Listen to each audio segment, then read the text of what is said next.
সঠিক সময়ে এলমার বোমার বিস্ফোরণ ঘটায় এবং মাছটির সাথে সাথে নিজেও বিড়ির মতো মৃত্যুবরণ করে। একটু ফ্র্যাঙ্কেনফিশ মারা গেলেও অন্যটি তখনও জীবিত ছিল এবং আরও হিংস্র হয়ে উঠেছিল।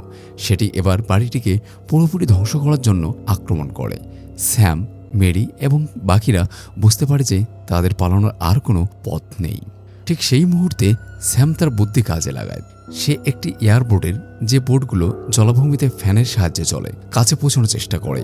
শেষ পর্যন্ত যখন দ্বিতীয় ফ্র্যাঙ্কেনফিশটি তাকে আক্রমণ করতে আসে, স্যাম এয়ারবোটের বিশাল ফ্যান চালু করে দেয়। মাছটি সোজাসুজি সেই ফ্যানের দিকে ছুটে আসে এবং এর ধারালো ব্লেডে ছিন্ন ভিন্ন হয়ে যায়। এভাবে স্যাম এবং মেরি ভয়ঙ্কর ফ্র্যাঙ্কেনফিশকে পরাজিত করে। সকাল হয় এবং উদ্ধারকারী দল এসে স্যাম, মেরি এবং বাকি বেঁচে থাকা সদস্যদের উদ্ধার করে।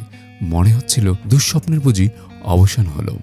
কিন্তু বন্ধুরা, হরর মুভির শেষটা কি এত সহজে হয়? একদমই না। আসল টুইস্ট তো এখনও বাকি।